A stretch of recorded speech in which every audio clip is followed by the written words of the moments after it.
Bien, Marcelo, vamos a la entrevista. Bueno, vamos a la entrevista, ¿no? Bueno, El diputado Varela creo que está en línea, ¿no? Perfecto, recibimos al diputado Varela, que está con nosotros aquí en La Palabra de Poder. Muchas gracias por estar como siempre.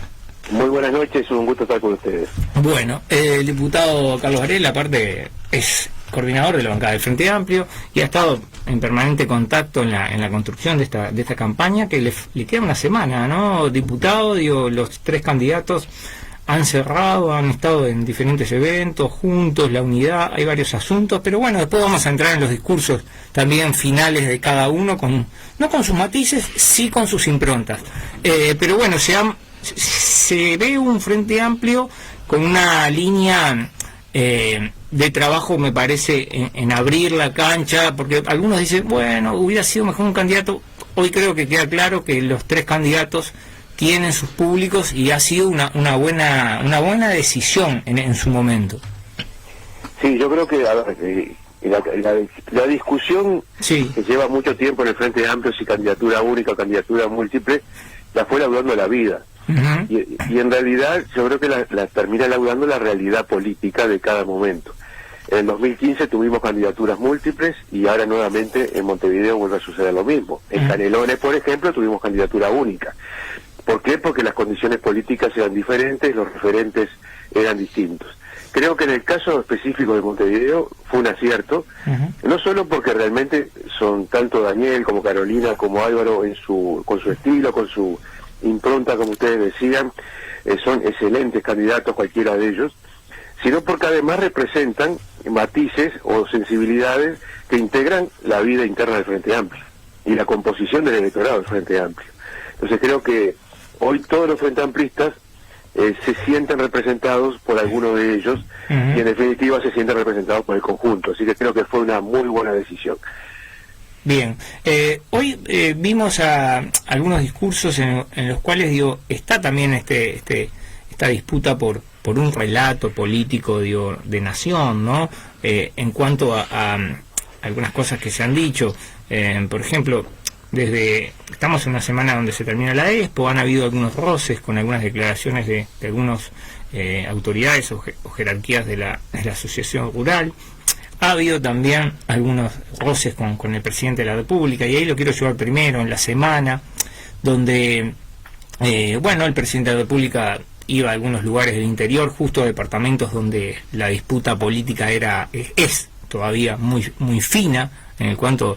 Y bueno, ahí se va fraguando una lucha que realmente muchos montevideanos o muchos, ciudadanos están pensando, cómo se van a llevar los gobiernos, en el caso de que seguramente aquí en Montevideo va a ganar el Frente Amplio, con el gobierno nacional. ¿A usted cómo lo ve este asunto? Y lo primero que quiero señalar que lamentablemente el presidente de la República, desde mi punto de vista, en el límite de lo constitucional, intervino cuando no le corresponde en la, lucha interna de algunos departamentos en procura de la Intendencia. Eso fue absolutamente evidente, utilizando el recurso de ir a inaugurar cosas que podía haberlo hecho en otro momento, o en el caso de Rocha, ir a anunciar que capaz que se hace un hotel en la Coronilla. Me parece poco serio y lamento que lo haya hecho, porque realmente creo que genera un antes y un después en estas situaciones. Ahora, el relacionamiento con el gobierno nacional, desde nuestro punto de vista, quisiéramos que fuera el mejor posible, y seguramente desde la Intendencia, gobierne quien gobierne de los tres, van a hacer ese esfuerzo, porque una mala relación del gobierno departamental con el gobierno nacional perjudica fundamentalmente a los vecinos y a las vecinas, porque la privación de recursos que legítimamente la Intendencia de Montevideo debería tener, y ojalá lo tenga en tiempo y en forma, es lo que garantiza que haya obras que se puedan realizar en el departamento o políticas sociales que se puedan desarrollar, que dicho sea de paso van a ser imprescindibles por lo menos durante un año y medio, porque es evidente que la situación de crisis que estamos viviendo por la pandemia fundamentalmente está afectando a una cantidad de uruguayos y uruguayas y una cantidad de montevideanos y montevideanos específicamente para el caso de esta intendencia, a los cuales habrá que darles una mano, y en este sentido la Intendencia de Montevideo, ya con la crisis del 2002 como experiencia previa, sabe que tiene que desarrollar tareas que muchas veces el Estado no desarrolla. Así que ojalá y vamos a apostar a eso, más allá de las diferencias políticas, obviamente, más allá de las discrepancias que podamos tener sobre determinados puntos de desarrollo de la política nacional. Esperemos que desde el punto de vista institucional la relación sea la mejor posible. Bien. Sí, diputado Varela, la economista Raffo dijo hoy que hay mucho voto silencioso y que ve posible una victoria en Montevideo. Y que las encuestas están dando que se está achicando cada vez más la brecha, pero las últimas encuestas han dado una diferencia de, bueno, por lo menos algunas de 9 puntos, en algunas de un poco más. ¿Cómo ve usted este tema? ¿Cree que es posible que la coalición achique la brecha y eventualmente pueda disputar o tenga chance de disputar, digamos, esta elección departamental? A ver, con total objetividad no hay ninguna chance. Y no lo digo desde el punto de vista político partidario, lo dice cualquier analista serio que ha sostenido que es imposible descontar la diferencia que el Frente Amplio tiene sobre la coalición. Eso es clarísimo. A ver, está bien lo del voto silencioso, deben ser muchos silenciosos para que cambie una realidad. Porque cuando hablamos de puntos, después hay que llevarlos a cantidad de electores, ¿verdad? Entonces, es mucha la diferencia, estamos a una semana de las elecciones, no hay ningún hecho trascendente ni dramático que pueda modificar la correlación de fuerzas que hoy existen. Yo creo que está bien, el discurso de Rafa yo lo entiendo. Claro. En su lugar yo diría exactamente lo mismo, porque si no sería admitir la derrota y bueno, y someterse a una diferencia mayor. Así que ella tiene que templar los ánimos de sus seguidores hasta el último instante. Nosotros lo haríamos en la misma situación, así que en ese sentido ninguna crítica, pero la realidad es la realidad, rompe los ojos, y sabemos que en Montevideo la única incógnita es cuál de los tres va a ser el próximo intendente o intendenta de Montevideo. Bien, no está mal que estén los tres parejos y que hayan fuerzas parejas entre los tres candidatos. En cierta forma muchos dicen que sería una buena posibilidad para que, si votan muy parejos los tres, más allá de que va a haber un ganador, se puedan sentar a dialogar, a negociar lugares específicos, proyectos, más allá de que hay un proyecto, obviamente, del Frente Amplio, pero cada candidato tiene alguna línea y su impronta seguramente no es lo mismo que gane uno que otro, ¿no? Exacto, por eso hay tres candidatos. Pues no son exactamente lo mismo. Lo que sí es lo mismo es el programa único que ha elaborado el Frente Amplio. Luego es cierto, cada candidato, en el caso de ganar, y lo ha demostrado tanto Daniel, Carolina como Álvaro en la campaña, le pone su impronta, pone sus énfasis y con determinados objetivos que están englobados en el programa común, pero que él mismo tiene a su vez la flexibilidad como para que cada candidato genere su propia, digamos, su propia perspectiva. Ahora, más allá de que sea pareja o no sea pareja la elección, yo creo que lo va a hacer. Sí. Es imprescindible, y eso nosotros lo damos por descontado, no podríamos contemplar otra posibilidad que luego de la elección los tres se reúnan, porque representan una sola fuerza política, y trabajen en forma conjunta para integrar el próximo gobierno y para desarrollar las políticas que Montevideo necesita. Eso tiene que ser una regla de oro. ¿Quién es la garantía, diputado Varela? Usted es un poco el coordinador de Montevideo, más el presidente del Frente Amplio, serían, las garantías, porque se dice que en el gobierno de Martínez, el anterior, bueno, Daniel Martínez tuvo una impronta muy especial y, bueno, decidió mucho por él algunos lugares claves municipales. Sí, a ver, eso es así. Sí. Más allá de que haya una garantía de que se trabaje de forma colectiva y fundamentalmente haya una vinculación directa con la fuerza política, también es cierto que quien gane la intendencia tiene la derecha, por decirlo de alguna manera, para nombrar su gobierno. Y ahí tiene que haber, desde mi punto de vista, y dada la experiencia de los 30 años de gobierno de Montevideo, una delicada vinculación entre las correlaciones de fuerza que se expresan en las elecciones y la decisión del intendente o la intendenta de generar determinado tipo de gabinete, determinado tipo de equipo de gobierno. Yo creo que ambas cosas van de la mano. No creo una integración del gabinete que sea correlativamente exacto a la correlación de fuerzas, valga la redundancia, que se exprese en una elección. No necesariamente tiene que ser así, pero tampoco se puede ignorar la voluntad de los electores. Claro. Entonces, si una fuerza X tiene una cantidad importante de votos, es obvio que de alguna manera tiene que estar representada en el gobierno departamental. Bien. No, yo decía, garantía, usted pudo haber sido, yo lo he dicho en miles de programas, ¿no? Lo conozco hace muchos años, que podía haber sido intendente y candidato en muchas oportunidades, ¿no? Y de repente conoce tanto o más que muchos de los candidatos de estos últimos años que ha tenido el Frente Amplio, ¿no? Municipalmente hablando, y trayectoria sobre todo en la Junta. Por eso, al estar, digo, quizás usted de lleno en la coordinación dentro de Montevideo, me parece que para el Frente Amplio es más que clave tener esos equilibrios internos, si es que se quiere recuperar el gobierno del 2024, porque muchos dicen eso, ¿no? Para que el gobierno del 2024, el Frente Amplio, pueda recuperarlo bien, necesita tener equilibrios reales en Montevideo y necesita también tenerlos en Canelones y después, bueno, dar la pelea en el litoral y ganar los departamentos que más se pueda y en algunos otros sí se puede también. Sí, a ver, es real, el Frente Amplio siempre tiene que ser una fuerza por su composición con determinado equilibrio.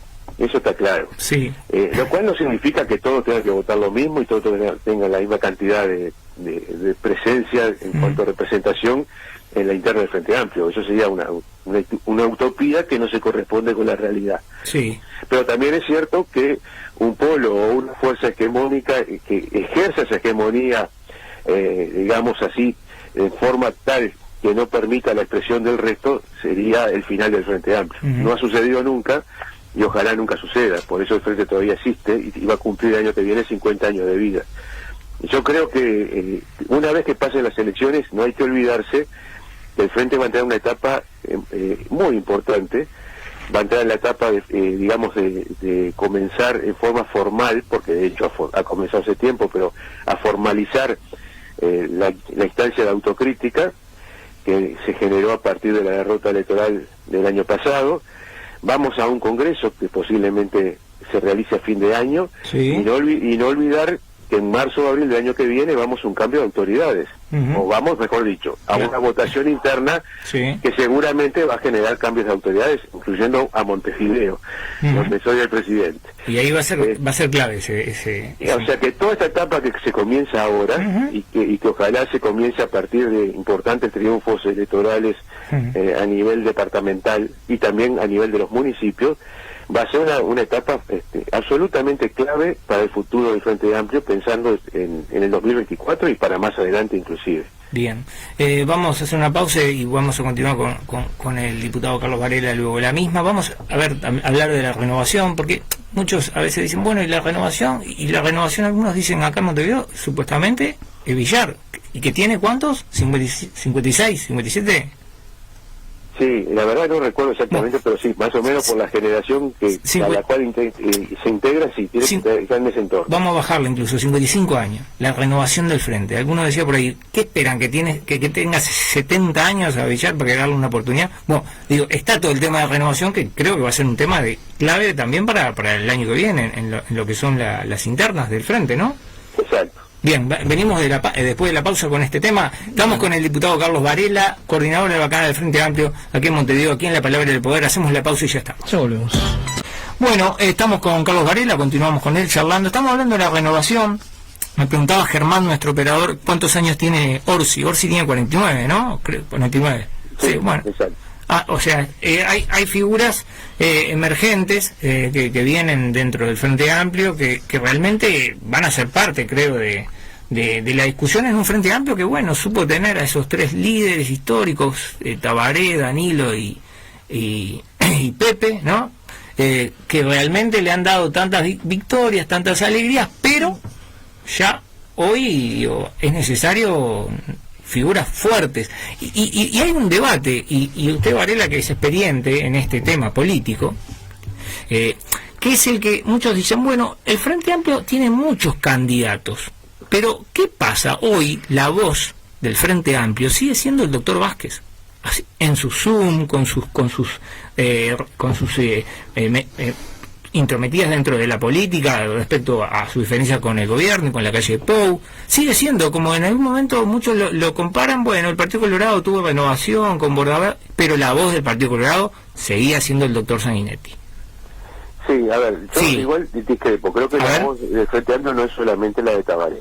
La verdad que Tabaré tiene obviamente un prestigio y una importancia por el papel histórico que Tabaré ha jugado y juega en la política uruguaya, que sin ninguna duda por momentos parece excluyente. Claro. Pero el Frente tiene una multiplicidad de compañeros y compañeras jóvenes, tiene muchos más jóvenes de los que mencionamos, de Álvaro y de Yamandú, que están en todos los sectores políticos, yo los veo en el Parlamento, una capacidad política con un futuro extraordinario, realmente extraordinario, y que ya están asumiendo responsabilidades muy importantes en sus sectores y en el propio Frente Amplio. Entonces creo que hay un proceso porque a ver, yo no creo que la renovación se decrete.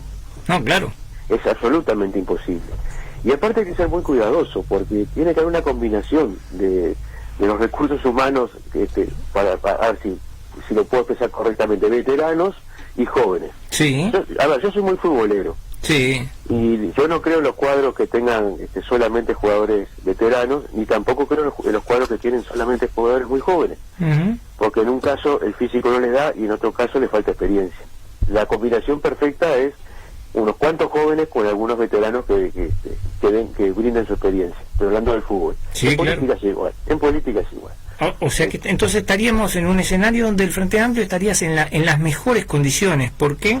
Porque si bien Vázquez, bueno, sabemos que no va a ser candidato nuevamente, y Mujica tampoco, y Astori tampoco, yo diría, sabemos, pero nunca se sabe, ¿no? Pero bueno. No, es seguro que... Es seguro, bueno, está bien, está bien, porque hasta el Mujica hasta el año pasado hubo una duda grande. Bueno, y Danilo también, porque Danilo fue a hablar con Pepe, en cierta forma, en un momento. Pero estamos hablando de 5 años para adelante.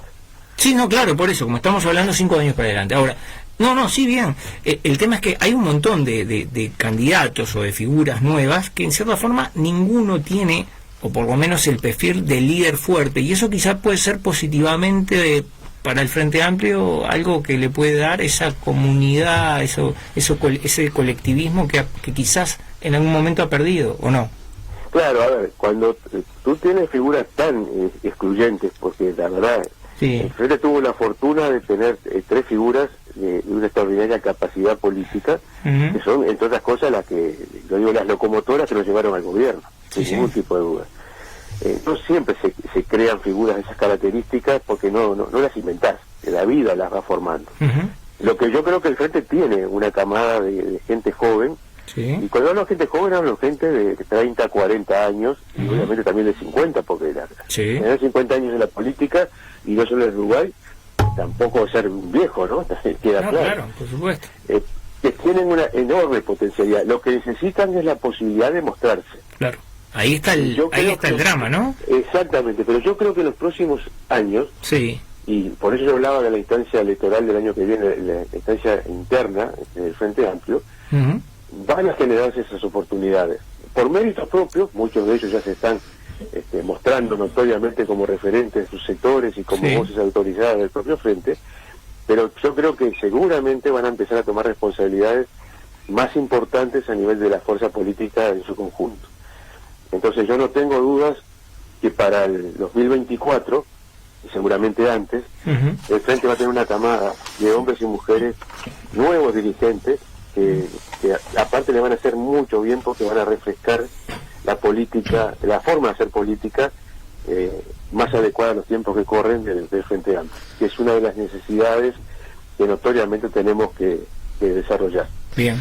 Sí, diputado Varela, usted hablaba hoy algo referente a la autocrítica, decía que bueno, que se va a terminar de procesar con el Congreso, que se va a hacer, pero usted a nivel personal, digamos, ¿qué autocrítica, digamos, hace sobre la derrota electoral del Frente Amplio? ¿Ha podido pensar algo sobre ese tema? ¿Y qué le parece todo este tema que se está hablando ahora sobre la grieta, ¿no? Este término que se usaba mucho en Argentina y ahora se está hablando acá también mucho del tema de la grieta. Hoy Rafa también habló algo de que el tema que las declaraciones últimas de Mujica profundizaban esa grieta, y bueno, y estos episodios también que se han dado, un poco de vandalizaciones de locales partidarios, algunos episodios de violencia que ha habido en los últimos días. Sí, yo empiezo por esto último. En realidad me tiene muy preocupado, porque realmente, a ver, la contienda política, sobre todo en tiempos electorales, siempre calienta los ánimos y siempre se generan situaciones complicadas. No es de este tiempo, siempre ha sucedido. Claro. Yo estoy en campaña desde el año 71, era un chiquilín, no votaba, pero ya estaba ahí. Y recuerdo lo que fue el año 71. Ese sí que fue un año durísimo y terrible desde el punto de vista de la violencia política. Sí. De todas maneras, lo que sí es cierto que en la sociedad, y eso es lo que más me preocupa, hay una forma de expresarse que va más allá de lo racional.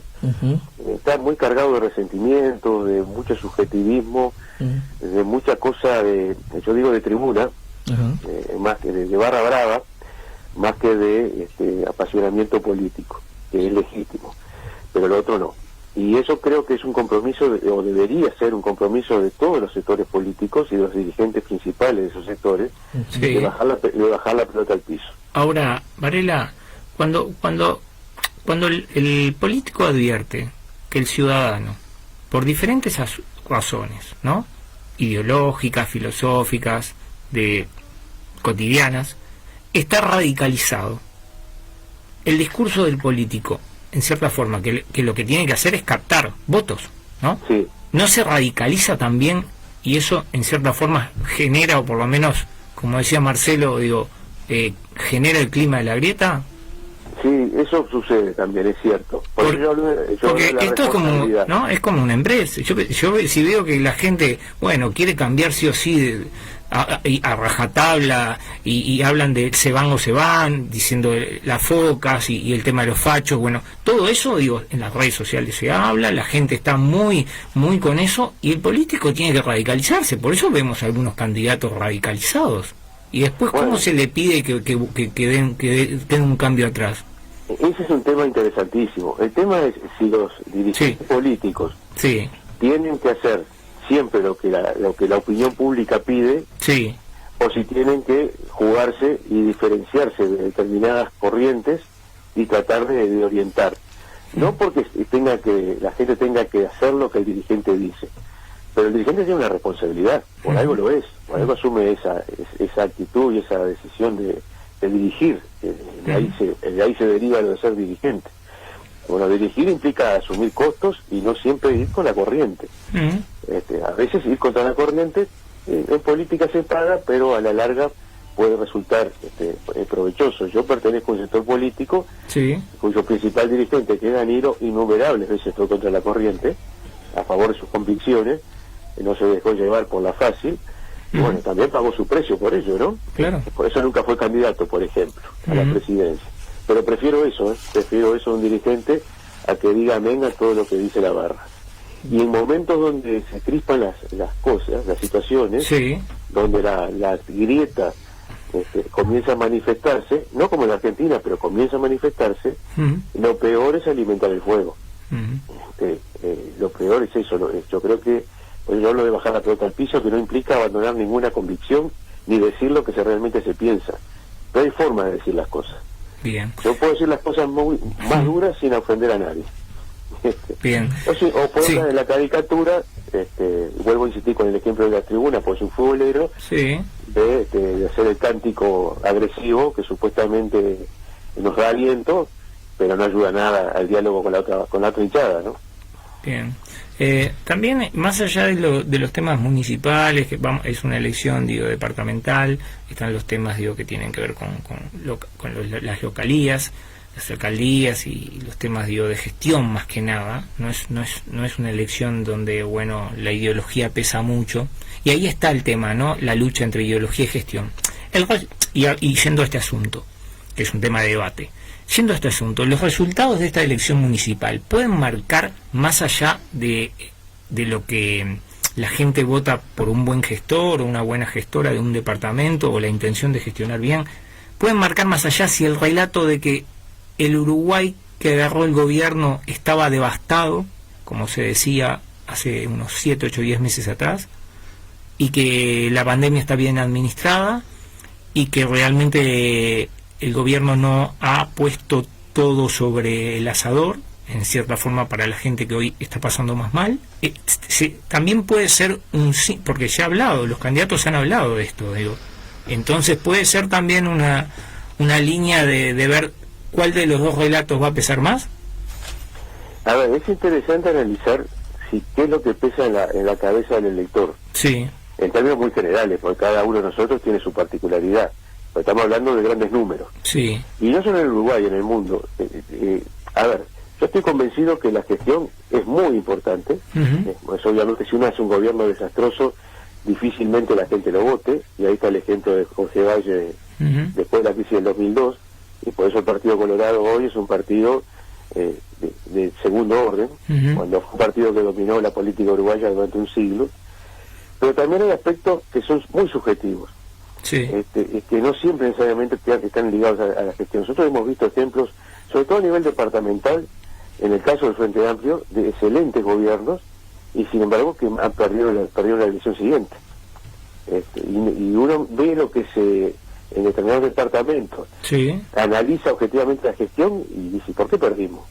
Y bueno, hubo un elemento subjetivo que a veces ni siquiera es ideológico, es otra cosa más primitiva, por decirlo de alguna manera, que determina la voluntad del elector. Yo creo, por ejemplo, que a nivel nacional, el Frente Amplio, si uno pensara con total objetividad los 15 años de gobierno, no debería haber perdido la elección, y la perdió. Y todos sabemos que hay una enorme cantidad de gente, incluyendo frente amplistas, muy enojados con los gobiernos de frente. Y si uno va de vuelta a los números, a los datos objetivos, y dice, ¿por qué se enojaron? Y bueno, eso es parte, dicho sea de paso, una pregunta que quedó pendiente, que será la autocrítica, ¿no? Analizar por qué perdimos y por qué tanta gente se enojó con los gobiernos de frente. Eso es un gran análisis que tendremos que hacer. Bueno, y eso también se discutió, ¿no? Si era momento para hacerla rápidamente o había que dejar pasar el tiempo. Digo, habían algunos que estaban de un lado y otros del otro. No había un acuerdo general también dentro del frente. Habían alguien que decía, bueno, la autocrítica para levantarnos bien hay que hacerla rápidamente. Y otros decían, no. Viene una elección, hay que tratar de bajar la pelota. A ver, yo me afiliaba a los que decían hay que esperar que pase la elección departamental. Sí. Pero hubo un problema. Nadie imaginaba que la elección departamental iba a ser en mayo. Claro. Y fue en septiembre. Por lo tanto, estiró el tiempo, donde ahora sí yo creo que ya deberíamos haber hecho la autocrítica. O por lo menos formalizada, porque insisto, la autocrítica de hecho se está haciendo. El problema es que no la hemos sintetizado. Entonces cada uno de nosotros tiene, o cada sector político, cada coordinadora, cada comité de base, tiene su lectura de lo que nos pasó y cómo corregirlo. El esfuerzo ahora es cómo sintetizamos eso y ya llevamos a una decisión colectiva que seguramente el Congreso deberá analizar. Bien, y ahí no está el gran problema, porque el Frente Amplio es una organización donde, bueno, vienen de todo el mundo a saber cómo se fraguó el Frente Amplio en el 71, porque es algo inédito. Y en cuanto a ponerse de acuerdo y hacer la síntesis, lo que hablaba Sereni, ¿no? La síntesis programática era en realidad una construcción, digo, realmente de gran nivel. Ahora, una síntesis para una autocrítica de cara a un futuro posicionamiento, ¿no es complicada la cosa? Porque van a haber muchos que le quieran pasar la responsabilidad a tal, a cual o a cual sector, a tal persona. Sí, claro que va a ser complicado. ¿Y saben por qué va a ser complicado? Sí. Porque es la primera vez que perdemos el gobierno. O sea, el Frente Amplio tuvo varias derrotas electorales en su historia, pero nunca había sido gobierno previamente. Entonces, esta derrota tiene una carga, digamos, de más a lo que nos pasaba tradicionalmente. Entonces sí, va a ser difícil, pero eso es la historia del Frente Amplio. Nunca las discusiones del Frente Amplio fueron fáciles. Nunca. Bueno, pero ¿sabes? El problema es que ahora no está Sereni.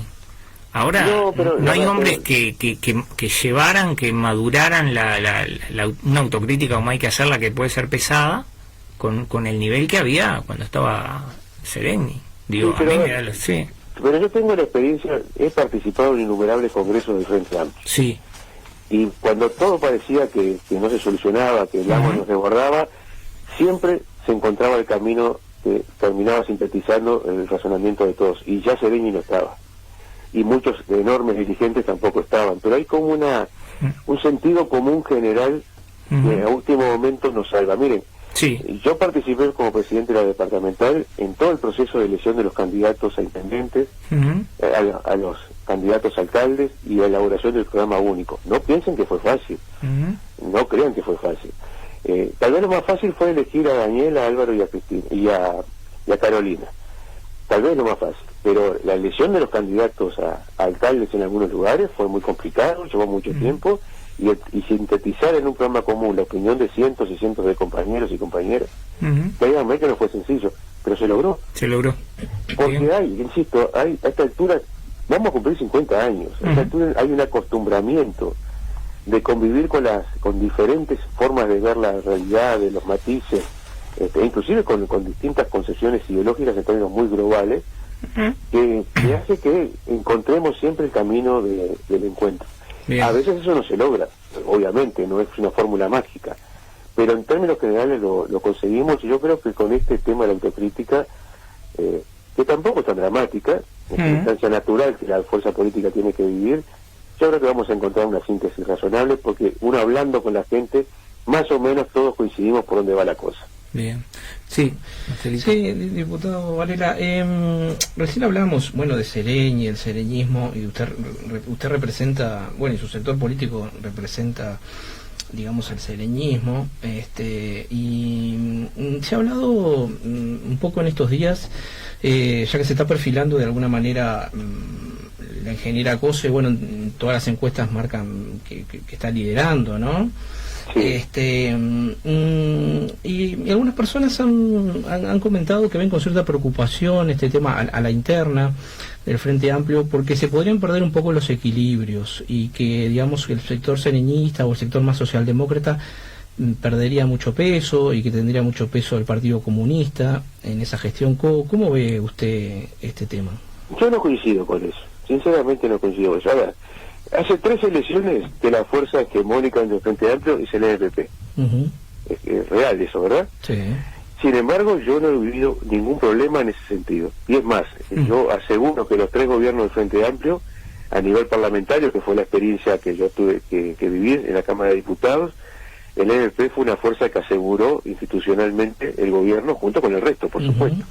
Pero la fuerza que ante un esquema muy fácil de realizar, era la fuerza radical la que iba a complicar, fue la que más trabajó, no ya en el gobierno de Mujica, que sería lo razonable, sino los 2 gobiernos de Tabaré, para asegurar los votos para que el gobierno siempre tuviera el respaldo parlamentario suficiente. Al Partido Comunista no le tengo ningún temor. Dicho sea de paso, mañana cumple los 100 años de existencia en el país. Sí. Yo lo integré durante más de 20 años, una de las experiencias más fantásticas de mi vida desde el punto de vista de la educación política. Los conozco profundamente y los compañeros son ante todo unitarios. Así que tampoco, si el partido fuera mañana fuerza predominante dentro del Frente Amplio, como ya lo fue en su momento, no hay ningún drama para el Frente. Y el sector sereñista, que ya por suerte no lo representa solamente la Asamblea Uruguay, sino que cada vez es más amplio el espectro que se define como tal, creo que va a conformarse como un bloque muy importante para el futuro inmediato del Frente Amplio, que sí requiere equilibrio, pero no equilibrio por un problema de temor de unos a otros, sino porque esos equilibrios son fundamentales para que quienes se sientan frente amplistas tengan opciones importantes para definir su pertenencia. Bien.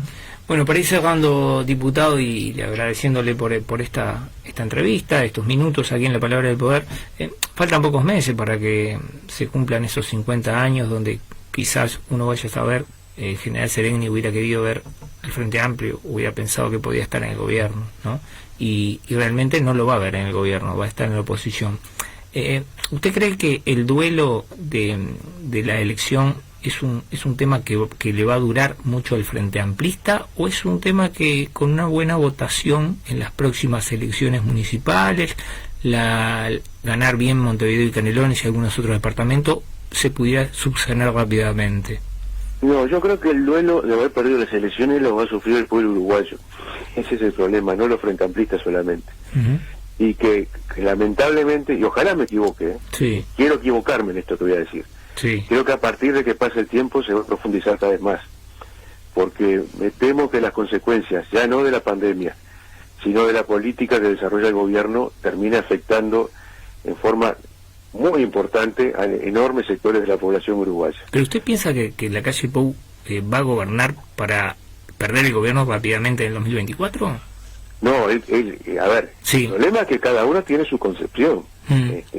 Los blancos ya perdieron el gobierno rápidamente, ¿no? Sí, claro. Son la fuerza política que gobernó menos y que perdió más rápido el gobierno. Sí, no, está claro, pero se vio en ese sentido tienen una vasta experiencia y pueden volver a hacerlo. Sí, pero la calle Pau se plantó distinto ¿no? Como que habló con algunos asuntos con los desaparecidos, puso algún ministro. Sí, pero el problema de la calle Pau tiene dos grandes problemas. Sí. El primero es Cabildo Abierto. Sí. En el cual no puede gobernar y con el cual no puede gobernar. No sé si se entiende la figura. El Cabildo Abierto es realmente un grave problema para un presidente que, recordemos, que ganó el gobierno con un 28% de los votos.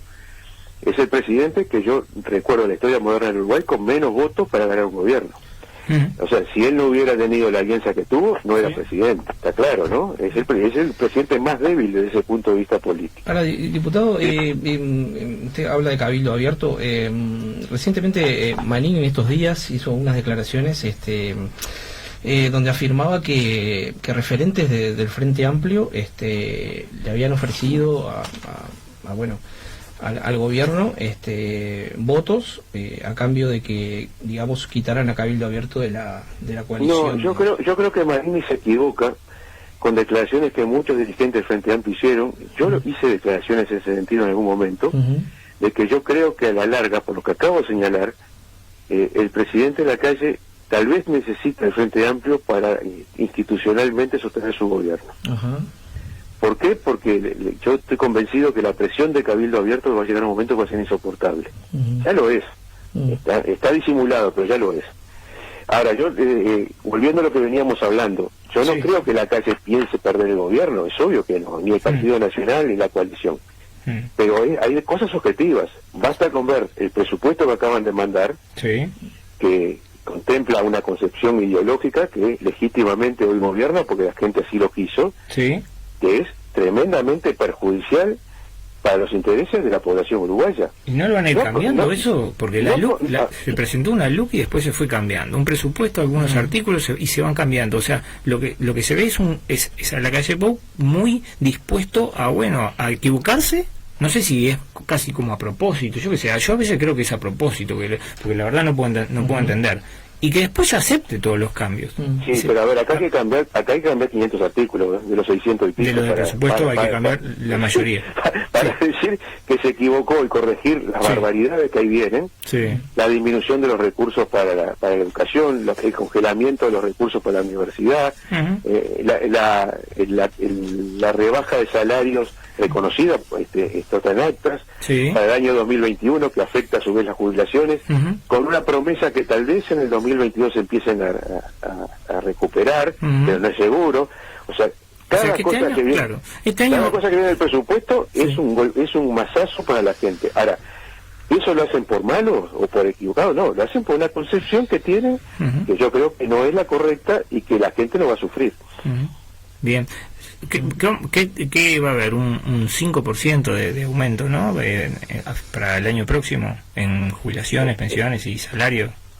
En ese entorno, tomando en cuenta que la inflación va a ser por lo menos el doble, imagínense la disminución que implica las posibilidades de acceder a los recursos para tener capacidad de compra.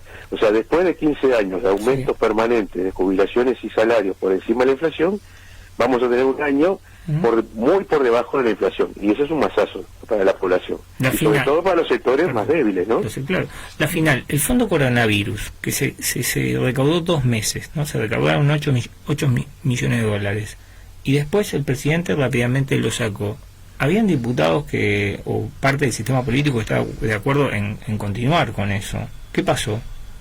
No sabemos, y es más, nosotros estábamos esperando información al respecto, seguramente vamos a utilizar el mecanismo, el sistema de pedido de informe para que haya un balance, porque acá hubo aportes de muchos sectores sociales y de los funcionarios públicos que han determinado nivel de ingresos, y acá nadie está diciendo que se haya gastado mal, quiero aclarar, pero me parece que es razonable de que haya en forma transparente ese es parte del discurso oficialista, la palabra transparencia está cada 2 palabras, sí. Bueno, debería rendirse cuenta a la población de en qué se gastó y cómo se gastaron esos recursos.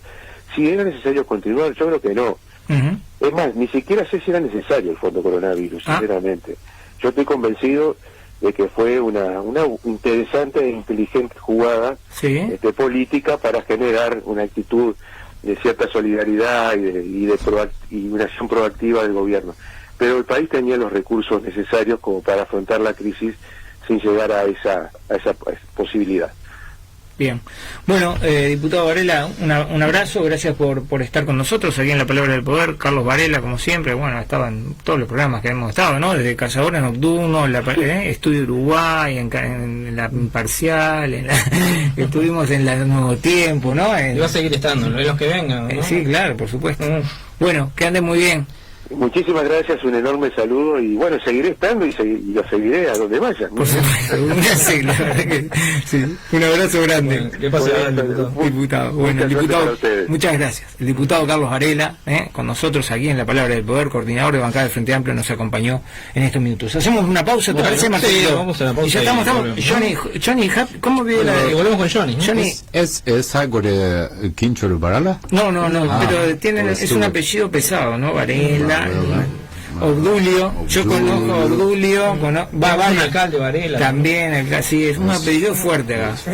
Si quiere ir al siglo XIX tenemos a un capo de la educación, Joseph Peter. Yes, I know. Claro, bueno, así que es un apellido con historia. Usted lo saca, la historia le gusta. I like it. History Channel. Bueno, hacemos la pausa y ya estamos. Thank you.